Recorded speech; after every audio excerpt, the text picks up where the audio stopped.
حسن Pakistan doctor Abdul قدیر خان صاحب کھڑے ہو کے آپ ذرا یہ عقیدت پیش کیجیے۔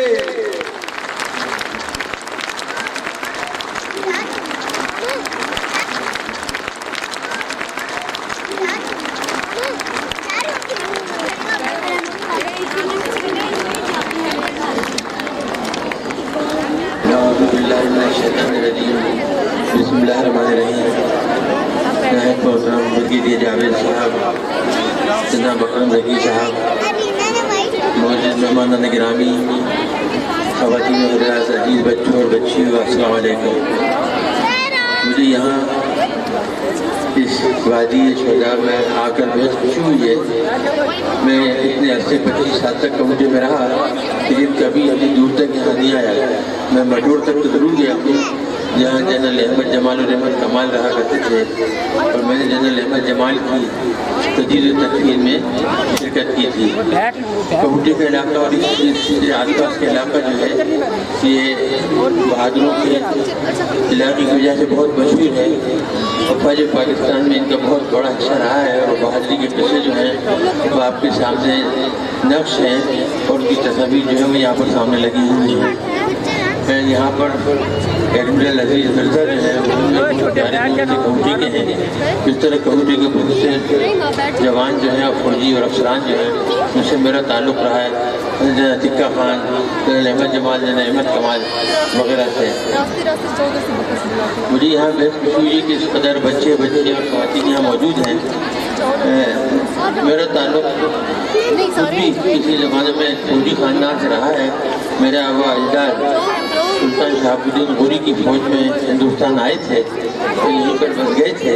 اس کے بعد ہم لوگ بھوپال چلے گئے، اور بھوپال میں میری تعلیم و تربیت ہوئی، اور پارٹیشن کے بعد میں ریت پہ سے چلتا ہوا، گرم ریت پر سے چلتا ہوا، اور پارٹیشن کے بعد پاکستان میں داخل ہوا، اور وہاں سے کراچی پہنچا۔ وہاں سے میں نے اپنی تعلیم حاصل کی۔ اس کے بعد 3 سال ملازمت کی، اور میں پھر برلن چلا گیا، جہاں میں نے اعلیٰ تعلیم حاصل کی۔ یہ تقریباً 1970 کا واقعہ ہے کہ میں اپنی PhD مکمل کر چکا تھا، اور انتظار کر رہا تھا اس کو ڈیفینس کرنے کا۔ یہ 71 کی جو وار تھی وہ شروع ہو گئی، اور میں اس وقت بینجی میں موجود تھا، اور میں نے اس تمام واقعات جو تھے وہاں TV پر دیکھے۔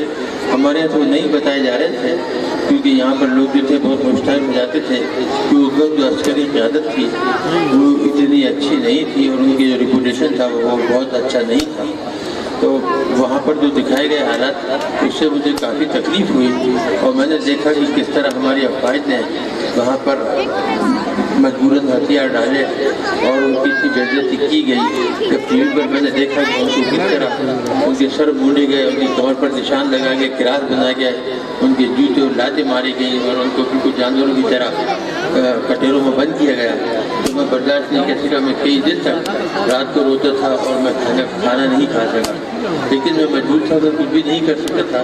جب 74 کے اندر ہندوستان نے دھماکہ کیا، تو اس وقت مجھے خیال آیا کہ پہلے ہم 71 میں ٹوٹ چکے ہیں، اور اب ہندوستان نے بھی دھماکہ کیا ہے، اس کی قوت اتنی بڑھ گئی ہے، اور وہ پاکستان کو زندہ نہیں رہنے دے گا، تو چند سال میں اس کو ٹکڑے ٹکڑے کر دے گا۔ اس وقت میں نے بھٹو صاحب کو خط لکھا کہ میں اس قابل ہوں کہ میں پاکستان کے لیے ایٹمی صلاحیت لے سکتا ہوں، اور اگر آپ مجھے اجازت دیں تو میں یہ کام کر سکتا ہوں۔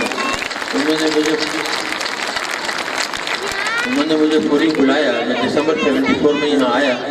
میں نے ان کو مشورہ دیا کہ جس طرح یہ کام کیا جا سکتا ہے، ایٹامک تنقیدی کچھ لوگوں کو مجھ سے ملایا گیا، انہوں نے آپ کو بتایا کہ یہ کام آپ شروع کرنے میں آپ کی وہاں سے مدد کر سکتا ہوں۔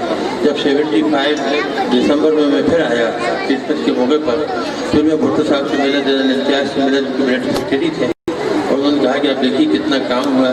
تو مجھے یہ دیکھ کر بےحد افسوس ہوا کہ کچھ بھی کام نہیں ہوا تھا، پورا 1 سال جو تھا وہ ضائع کر دیا گیا تھا۔ میں نے بھٹو صاحب کو جا کر بتا دیا کہ یہ ہوا ہے کہ 1 سال ضائع ہو گیا ہے، اور یہ کام تو کچھ بھی نہیں ہوا۔ تو انہوں نے مجھ سے کہا کہ نہیں، آپ یہاں ٹھہر جائیے، اور اب خدا کے لیے واپس نہ جائیے۔